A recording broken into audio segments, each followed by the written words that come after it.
ഭാരത മഹാരാജ്യം ബ്രിട്ടീഷുകാരുടെ കരാളക്കരങ്ങളിൽ നിന്നും മോചിപ്പിച്ച് നാം സ്വാതന്ത്ര്യം പിടിച്ചു വാങ്ങിയതിന്റെ മഹത്തരമായ ഓർമ്മകളും അമരസ്മരണകളും അലതല്ലുന്ന സ്വാതന്ത്ര്യദിന ആഘോഷങ്ങളുടെ വേളയിലാണ് നാം നിലകൊള്ളുന്നത്. 200 വർഷം ഈ രാജ്യം അടക്കി ഭരിച്ച് ഈ രാജ്യത്തിന്റെ വിഭവങ്ങൾ അഖിലവും ചൂഷണം ചെയ്ത് കടൽ കടത്തി കൊണ്ടുപോയവർ, ഈ മഹത്തായ രാജ്യത്തിലെ പാവം പ്രജകളെ അടിമകളാക്കി പണിയെടുപ്പിച്ച് നരകയാതനയിലേക്ക് തള്ളിയെറിഞ്ഞവർ. എന്നാൽ വെള്ളക്കാരന്റെ കുടില ബുദ്ധിയെ തിരിച്ചറിഞ്ഞ നമ്മുടെ സ്വാതന്ത്ര്യ സമര സേനാനികൾ രാജ്യത്തെ പൗരന്മാർക്കിടയിൽ അവബോധമുണ്ടാക്കി അവരെ ഉത്ബുദ്ധരാക്കി രാഷ്ട്രത്തിന്റെ സ്വാതന്ത്ര്യം എന്ന മഹാലക്ഷ്യത്തിലേക്ക് ഹസ്തദാനം ചെയ്തുയർത്തി. നാം ഇന്ന് സ്വാതന്ത്ര്യം അനുഭവിക്കുന്നു, ആസ്വദിക്കുന്നു, ആഘോഷിക്കുന്നു. എന്നാൽ പ്രിയപ്പെട്ടവരെ, നാം അറിയണം നമ്മുടെ രാജ്യത്തിന്റെ മഹത്തരവും ഉന്നതവുമായ പാരമ്പര്യം. ലോകം മുഴുവൻ അക്രമവും അരാജകത്വവും വെറുപ്പും സംഘട്ടനങ്ങളും നിറഞ്ഞാടിയപ്പോൾ, അത് അഭിമാനമായി ആഘോഷിക്കപ്പെട്ടപ്പോൾ, അതേ സാമുവൽ ഹണ്ടിങ്ടനെ പോലുള്ളവർ വിളിച്ചു പറഞ്ഞത് ക്ലാഷ് അമംഗ് സിവിലൈസേഷൻ.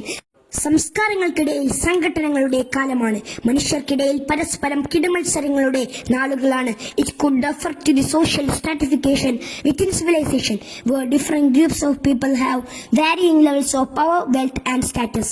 അതെ, മനുഷ്യ സമൂഹത്തിന് അവന്റെ വൈവിധ്യങ്ങൾക്ക് ഒന്നിച്ചു പോവാൻ കഴിയില്ല എന്ന് പടിഞ്ഞാറ് വിളിച്ചു പറഞ്ഞപ്പോൾ, പൗരസ്ത്യ ദേശത്തു നിന്ന് നാം മറുപടി കൊടുത്തു. Dialogue among civilisation. സംസ്കാരങ്ങൾക്കിടയിൽ സമന്വയം, നാഗരികതകൾക്കിടയിൽ സമവായവും സംഭാഷണവും സാധ്യമാണ്. അവർക്ക് ഒന്നിച്ച് മാനവികതയോടെ മുന്നോട്ടു പോവാൻ സാധ്യമാണ് എന്നതാണ് നമ്മുടെ പ്രഖ്യാപനം. അരവിന്ദ് ഘോഷ് എന്ന ശ്രീ അരവിന്ദോ പറഞ്ഞ പോലെ, India was always existed four humanity. India എന്നും നിലനിൽക്കുന്നത് മാനവികതയ്ക്ക് വേണ്ടിയാണ്. ഈ നാട് മനുഷ്യത്വത്തിന്റെ വിശാലമായ സംസ്കാരം പ്രതിനിധാനം ചെയ്ത് അത് ലോകത്തോളം വിളംബരം ചെയ്ത മഹാദേശമാണ് നമ്മുടെ ഭാരതം. 1893 സെപ്റ്റംബർ 11 അമേരിക്കയിലെ ചിക്കാഗോയിൽ വെച്ച് നടന്ന ലോക സർവമത സമ്മേളനത്തിൽ ഭാരതത്തെ പ്രതിനിധാനം ചെയ്തുകൊണ്ട് വിവേകത്തിന്റെ ആനന്ദം പോലെ ശ്രീ വിവേകാനന്ദ സ്വാമികൾ 5 മിനിറ്റ് മാത്രം ദൈർഘ്യമുള്ള മഹാപ്രഭാഷണത്തിന്റെ മഹാപ്രഘോഷണം, അതിന്റെ പ്രാരംഭം sisters and brothers of America. ഈ ഹൃദയസ്പർശിയായ അഭിസംബോധന രീതി പടിഞ്ഞാറ് അന്ന് വരെ കേട്ടിട്ടുണ്ടായിരുന്നില്ല. അവർ കോരിത്തിരിച്ചു പോയി. ഈ മൂല്യങ്ങളാൽ സമ്പന്നമാണ് ഇന്ത്യ. ഈ മഹനീയ മൂല്യങ്ങളാൽ നിർമ്മിതമാണ് India. I am proud to belong a religion which has taught the world that both tolerance and universal acceptance. We believe not only in universal toleration but we accept all religion as true. ഞാനൊരു മതത്തിന്റെ ഭാഗമായതിൽ അഭിമാനിക്കുന്നവരാണ്. എന്താണ് എന്റെ മതത്തിന്റെ സംസ്കാരത്തിന്റെ പ്രത്യേകത? ടോളറൻസിന്റെ മഹാത്മ്യം പറയുക മാത്രമല്ല, അത് പ്രവൃത്തിപഥത്തിൽ കൊണ്ടുവന്നവരാണ് ഞങ്ങൾ. എല്ലാറ്റിനെയും ഉൾക്കൊള്ളുന്ന പാരമ്പര്യമുണ്ട് ഞങ്ങൾക്ക്. ഈ പാരമ്പര്യത്തിന്റെ പിന്തുടർച്ച അവകാശികളായ ഞങ്ങൾക്ക് ഇന്ന് ഇതെല്ലാം അഭിമാനത്തോടെ പറയാൻ സാധിക്കുമോ എന്ന ചോദ്യത്തിന് ഇല്ല എന്ന ഉത്തരമാണ് നമുക്ക് പറയാനുള്ളത്.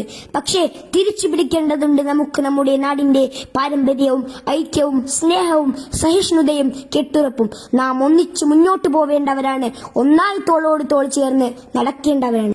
ലോകത്ത് എവിടെ എന്തു തന്നെ സംഭവിച്ചാലും മഹത്തരമായ പൈതൃകങ്ങളാൽ സമ്പന്നമായ ഭാരത മഹാരാജ്യം തലയെടുപ്പോടെ ആത്മാഭിമാനത്തോടെ ആഭിജാത്യത്തോടെ തന്നെ നിലനിൽക്കും. പ്രസിദ്ധമായ സാരേ ജഹാം സേ അച്ച എന്ന കാവ്യത്തിൽ അല്ലാമ മുഹമ്മദ് ഇക്ബാൽ പറഞ്ഞവസാനിപ്പിച്ചതുപോലെ, യുനാനി മിസ്ർ റോമ സബമിട്ടി ഗയേ ജഹാം സേ. പ്രസിദ്ധമായ ഈജിപ്ഷ്യൻ സംസ്കാരം, റോമാ സംസ്കാരം എല്ലാം തകർന്നടിഞ്ഞു പോയി. അബ് തക് മഗർ ഹേം ബാക്കി നാമോ നിഷാ ഹമാര. ഇന്നും അവശേഷിക്കുന്ന ഒന്നുണ്ടെങ്കിൽ അത് ഭാരതത്തിന്റെ അടയാളമാണ്. ഇന്ത്യ എന്നും നിലനിൽക്കട്ടെ, ഇന്ത്യ എന്നും നിലനിൽക്കട്ടെ. അതിന്റെ യഥാർത്ഥ പാരമ്പര്യത്തിലും പരമ പവിത്രതയിലും പരിഭാവനത്വത്തിലും. അതിനുവേണ്ടി ആത്മാർത്ഥമായി പ്രാർത്ഥിച്ചുകൊണ്ട് ഞാൻ എന്റെ വാക്കുകൾക്ക് വിരാമം കുറിക്കുന്നു. ജയ് ഹിന്ദ്.